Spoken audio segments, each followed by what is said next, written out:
I suppose the story begins with the cough.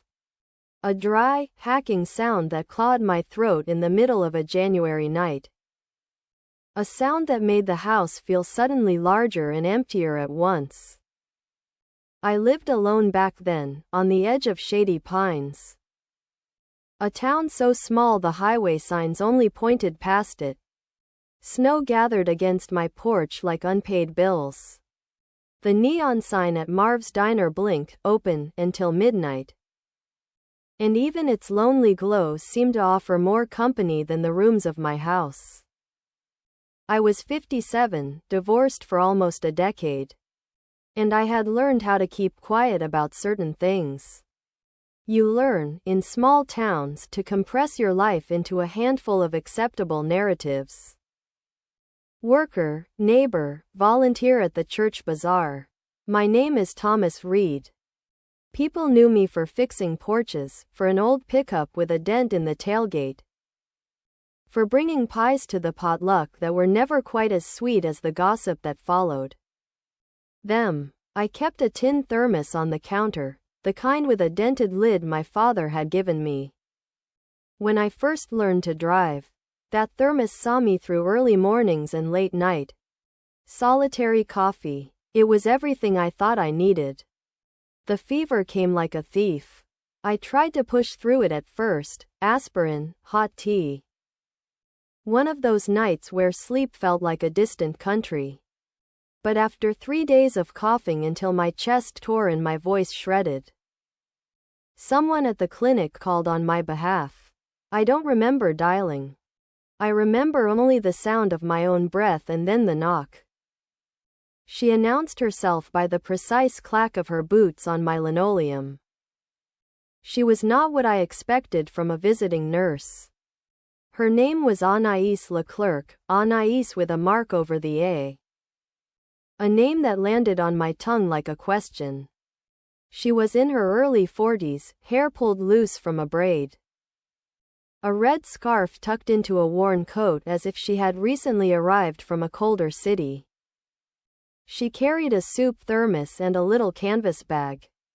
The scarf gave off a faint smell of thyme and some synthetic lavender that clung to the cuffs of her sleeves. She did not carry a clipboard. There was no official badge flashing beneath her collar.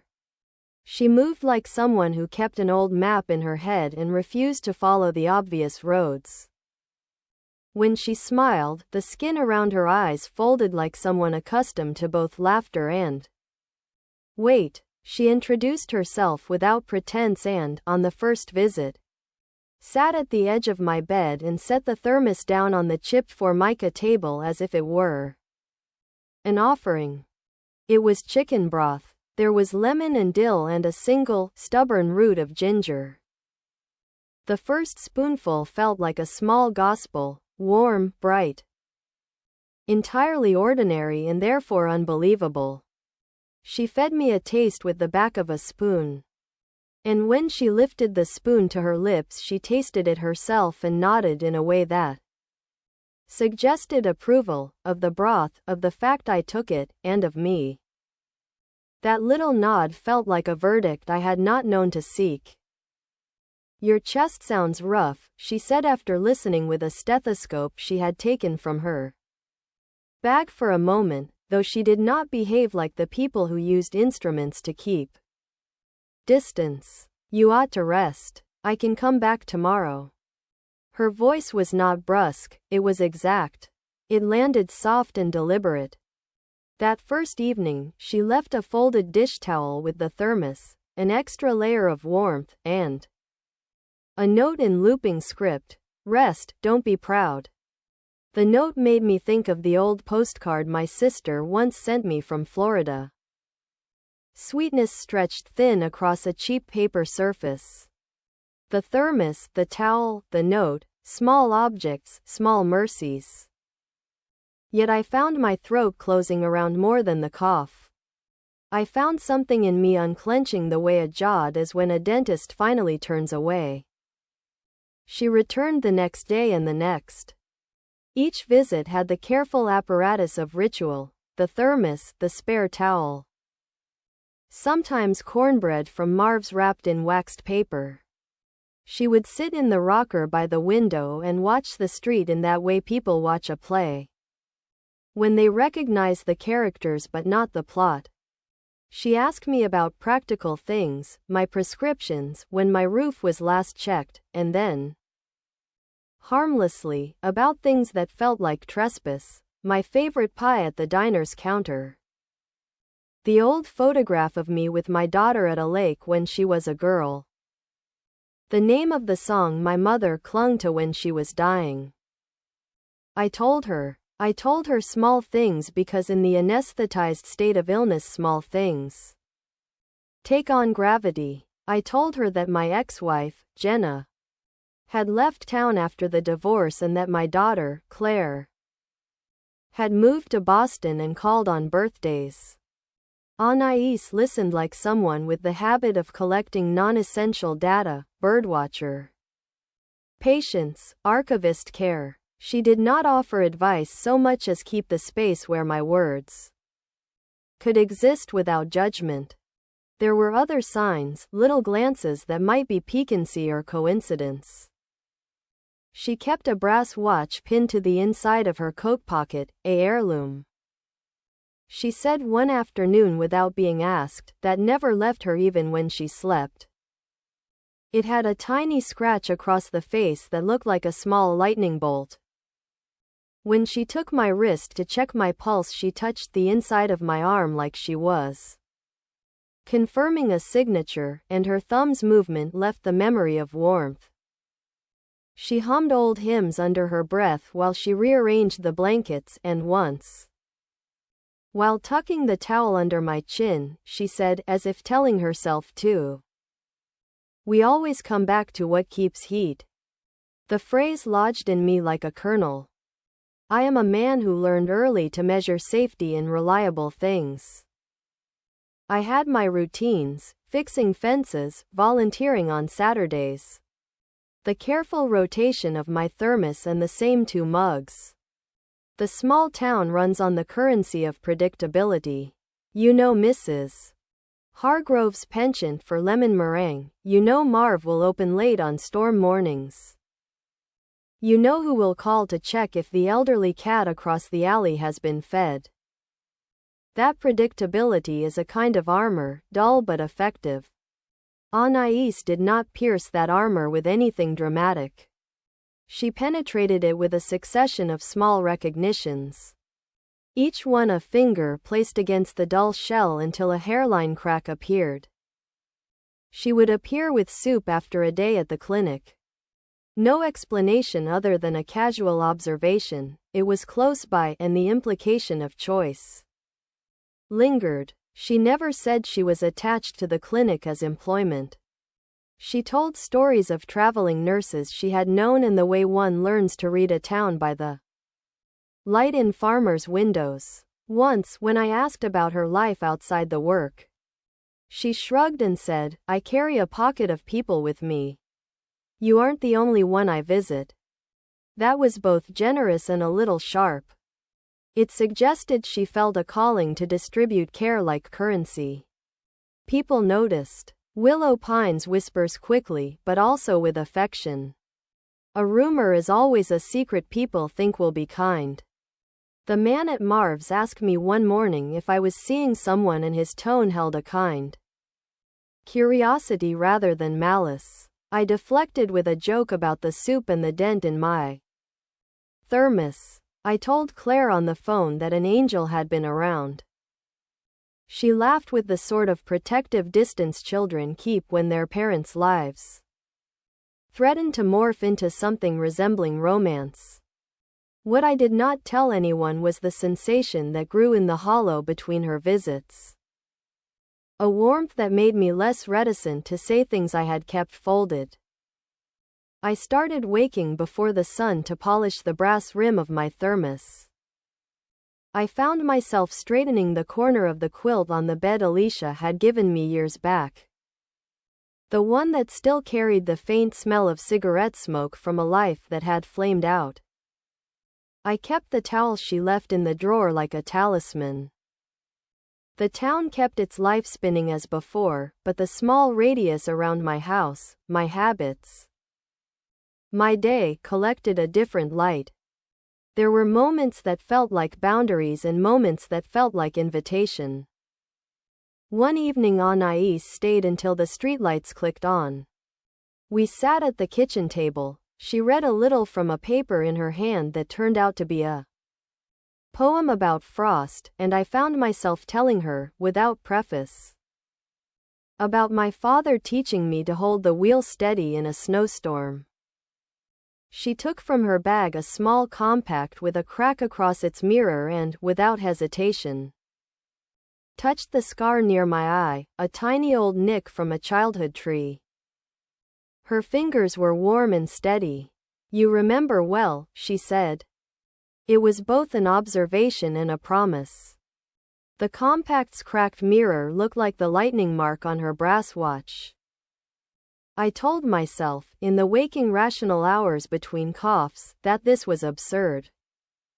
A nurse is a nurse. Care should not be celebrity, it should be simple and functional. But there are different kinds of appetite. There is hunger for food and hunger for attention. And there is hunger for being read as a person rather than a patient or an item in a town's inventory. Anais read me without framing me. In her gaze, my life's small scaffolding had a dignity I had not realized I needed. The line between gratitude and something hotter is always porous. In the thin long nights when my throat burned and the house exhaled itself, I would replay the casualness of her visits and trace where tenderness might become more than service. I would remember the way she folded the towel as an act of care and how, once, she left the thermos slightly ajar so the steam could kiss the chill out of the room. She never declared something I could catalog. She moved like a tide, in, out, and then settling in places I had not planned to be settled. I kept my brass thermos polished, and I kept a place on the shelf for the towel. I kept, too, a small ledger in which I wrote the dates she came and the things she brought. Soup, cornbread, poems, the occasional apple. It was an irrational ledger, the way a man might write down the names of those he loved to keep track of their existence. When I later tried to draw a beginning for the thing that would later become much more complicated than a neighborly kindness, I traced back to the cough, to the thermos, to the crack in the compact and the lightning mark on a watch. The beginning feels like a thin line that thickened over months, tiny acts, warm hands. An inviolable routine that began to rearrange the geometry of my days. I told myself this was only recovery. I told myself that I was old enough to know better and not old enough to resist the small kindnesses that come wrapped in scarred metal and the scent of time. The town will say it started when she stayed overnight. People do love a dramatic hinge. But the truth is quieter. It started in the mortarless ways, her hand on my wrist. The way she read a poem aloud as if measuring the syllables against the snow outside. The soft way she said, "We always come back to what keeps heat." I kept the line in my mind like a lit candle, and I was, in ways I had not expected, already leaning toward the light. The fever broke, but Anais kept coming. That was the first oddity, one I convinced myself not to notice. She would arrive in the late afternoons with a thermos tucked under her arm. Cheeks red from the cold, the smell of broth and thyme lingering like an aura. By then I was well enough to walk, to cook, to keep house on my own. Yet she lingered, as if the sickness had rewritten a law. I was patient, she was caregiver. And the line between the two had blurred. Shady Pines didn't question long. Small towns accept odd arrangements as long as they appear harmless.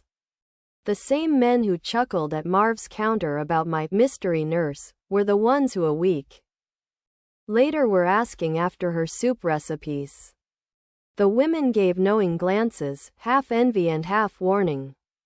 The gossip churned like the town's snowplows, loud but functional, clearing paths without caring what was buried underneath. One evening she arrived with a record player, portable, with a crackling speaker, and set it on my counter. She put on Billie Holiday, and her voice filled the little kitchen like incense.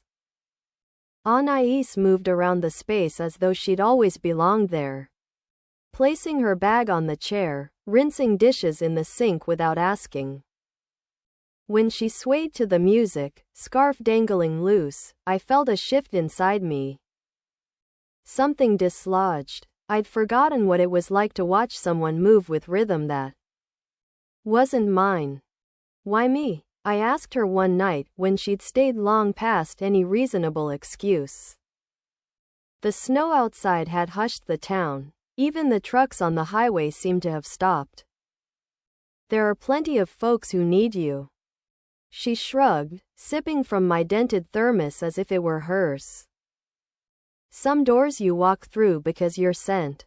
Some you walk through because you want to.